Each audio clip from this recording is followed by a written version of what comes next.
أشهد أن لا إله إلا الله وحده لا شريك له وأشهد أن محمدا عبده ورسوله أما بعد فأعوذ بالله من الشيطان الرجيم بسم الله الرحمن الرحیم۔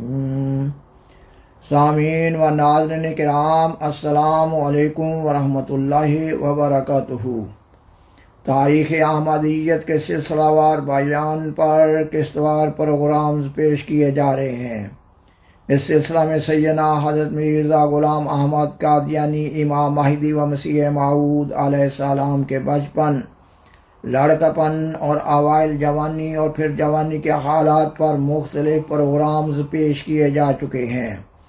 ان پروگرامز سے آپ علیہ السلام کی صداقت کو جاننے کی طرف رہنمائی ملتی ہے۔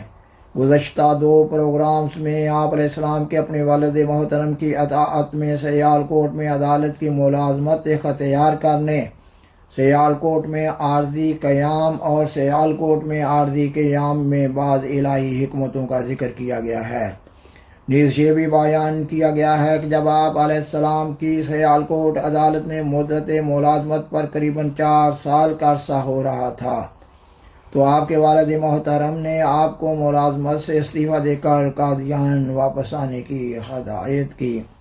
اور یہ بھی بیان کیا گیا ہے کہ جب آپ علیہ السلام کے والد محترم نے آپ کو قادیان واپس آنے کی ہدایت کی تو آپ علیہ السلام کی والدہ محترمہ شدید بیمار تھیں۔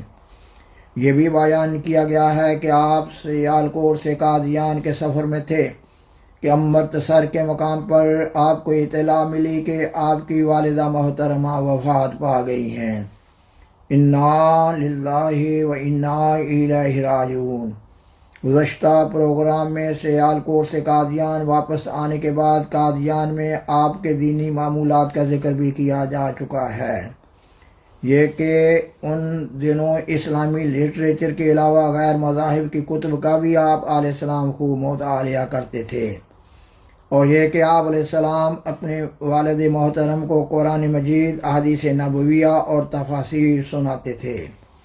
اور یہ بھی بیان ہو چکا ہے کہ یہ وہ زمانہ تھا جب آپ علیہ السلام اسلام کے ایک گرم جوش داعی اللہ کے طور پر مشہور ہو رہے تھے، اور آپ علیہ السلام سے قبولیت دعا اور نشان نمائی کے واقعات کا ظہور بھی ہو رہا تھا۔ سامعین و ناظرین کرام، اس پروگرام کے ذریعہ آپ علیہ السلام کے حالات زندگی کے مضمون کو آگے بڑھایا جا رہا ہے۔ ان دنوں آپ علیہ السلام کے والد محترم نے اپنی کھوئی ہوئی ریاست کی بحالی کے لیے انگریزی عدالتوں میں مقدمات دائر کر رکھے تھے۔ آپ علیہ السلام کے والد محترم ان مقدمات کی پیروی کے لیے آپ کو ہدایت کرتے تو آپ اطاعت والدین کے تحت اس ہدایت پر عمل کرتے تھے، مگر آپ علیہ السلام نے ان مصروفیات کی وجہ سے اپنے دینی معمولات، عبادت الہی، تلاوت قرآن مجید اور مطالعہ کتب کو کبھی بھی متاثر نہ ہونے دیا۔ تاریخ احمدیت جلد اول کے صفحہ 110 تا 113 کے حوالے سے بیان کیا جا رہا ہے کہ ان دنوں ایک واقعہ یہ بھی ہوا کہ ریاست کپورتھلا کے محکمہ تعلیم کی طرف سے آپ کو افسری کی پیشکش کی گئی۔ اس پر آپ علیہ السلام کے والد محترم نے آپ کو یہ اعلیٰ درجہ کی ملازمت اختیار کرنے کی تحریک کی، مگر آپ علیہ السلام نے محکمہ تعلیم کی اس پیشکش کو قبول نہ کیا اور اپنے والد محترم کی خدمت میں درخواست بھجوائی، یہ کہ میں کوئی نوکری کرنی نہیں چاہتا ہوں، 2 جوڑے کھدر کے کپڑوں کے بنا دیا کرو اور روٹی جیسی بھی ہو بھیج دیا کرو۔ آپ علیہ السلام کے والد محترم کو جب آپ کا یہ پیغام ملا تو انہوں نے ایک شخص میاں غلام نبی کو نہایت رقت بھرے دل کے ساتھ مخاطب کرتے ہوئے کہا، میاں غلام نبی، میں خوش تو اسی پر ہوں، سچی راہ تو یہی ہے جس پر یہ چل رہا ہے۔ اور پھر ایک وقت آیا کہ آپ علیہ السلام عدالت میں مقدمات کی پیروی سے اکتا گئے تو آپ علیہ السلام نے اپنے والد محترم کی خدمت میں ایک درخواست بھجوائی کہ آپ کو آئندہ سے دنیا داری کے معاملات میں شرکت سے بالکل مستثنا قرار دیا جائے اور زندگی کے بقیہ دن یاد الہی میں بسر کرنے کی اجازت دی جائے۔ آپ علیہ السلام نے یہ درخواست اس زمانہ کے دستور کے مطابق فارسی زبان میں لکھی تھی۔ اس درخواست کا اردو ترجمہ پیش کیا جا رہا ہے۔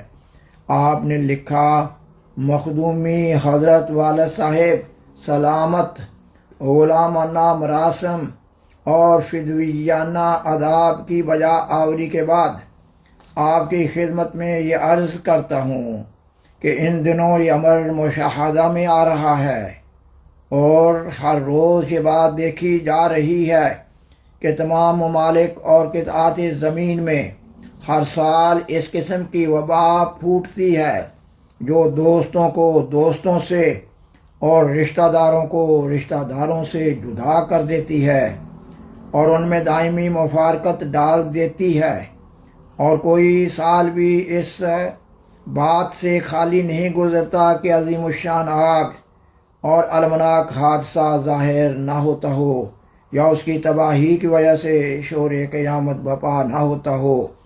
یہ حالات دیکھ کر میرا دل دنیا سے سرد ہو گیا ہے اور چہرہ غم سے زرد، اور اکثر حضرت شیخ سعدی شیرازی رحمہ اللہ تعالیٰ کے یہ دو مصرع زبان پر جاری رہتے ہیں اور حسرت و افسوس کی وجہ سے آنکھوں سے آنسو بہہ پڑتے ہیں۔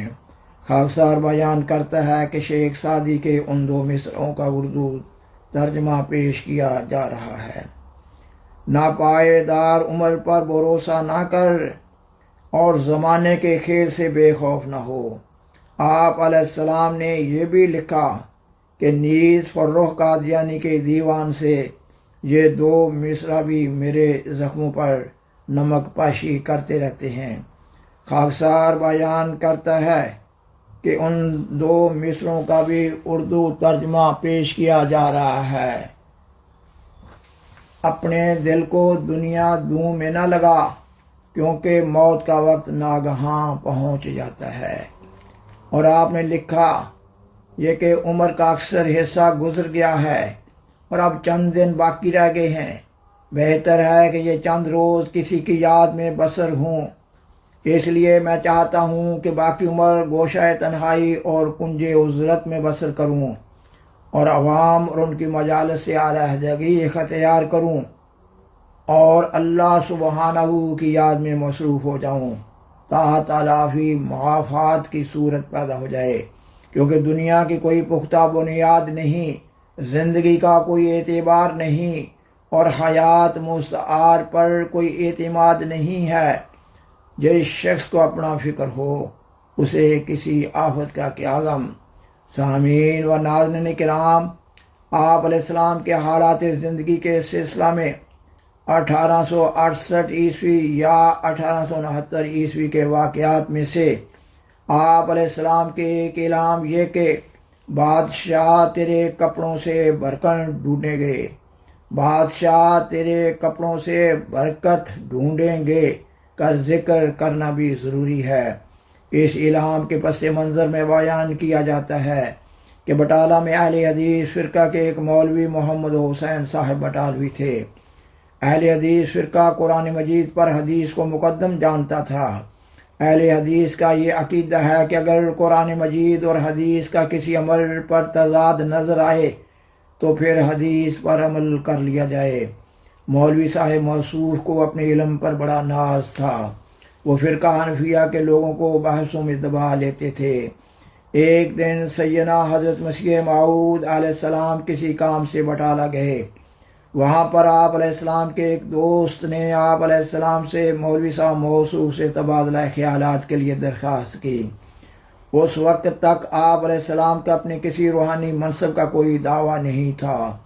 آپ علیہ السلام غیر مسلموں سے تبادلہ خیالات کرتے رہتے تھے، مگر آپ علیہ السلام اہل اسلام سے ایسی باہمی گفتگو کو طبعاً پسند نہیں کرتے تھے، کیونکہ ایسے مباحثات میں بعض مناظرین کو احقاق حق کی بجائے اکثر ہار جیت کا خیال ہوتا ہے۔ آپ علیہ السلام کے دوست نے بہت اصرار کیا۔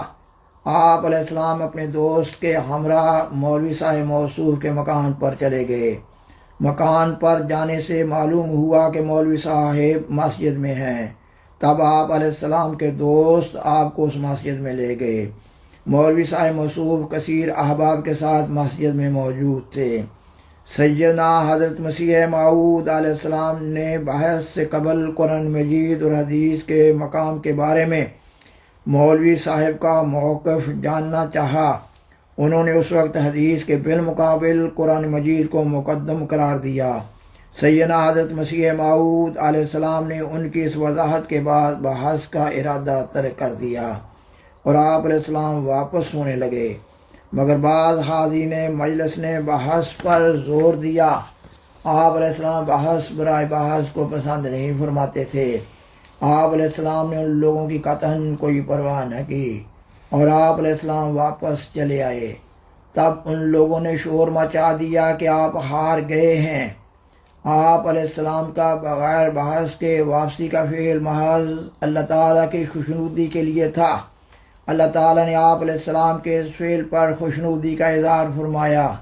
سیدنا حضرت مسیح موعود علیہ السلام اس واقعہ کا ذکر کرنے کے بعد بیان فرماتے ہیں یہ کہ رات کو خداوند کریم نے اپنے الہام اور مخاطبت میں اسی ترک بحث کی طرف اشارہ کر کے فرمایا کہ تیرا خدا تیرے اس فعل سے راضی ہوا اور وہ تجھے بہت برکت دے گا، یہاں تک کہ بادشاہ تیرے کپڑوں سے برکت ڈھونڈیں گے۔ سامعین و ناظرین کرام، بالآخر درخواست ہے کہ برائے مہربانی اس پروگرام کو لائک کریں، دوسروں سے شیئر کریں اور حضرہ کرم اس چینل کو سبسکرائب کریں۔ جزاکم اللہ تعالی احسن الجزا وآخر دعوانا ان الحمد للہ رب العالمین۔ والسلام علیکم ورحمۃ اللہ وبرکاتہ۔ شکریہ۔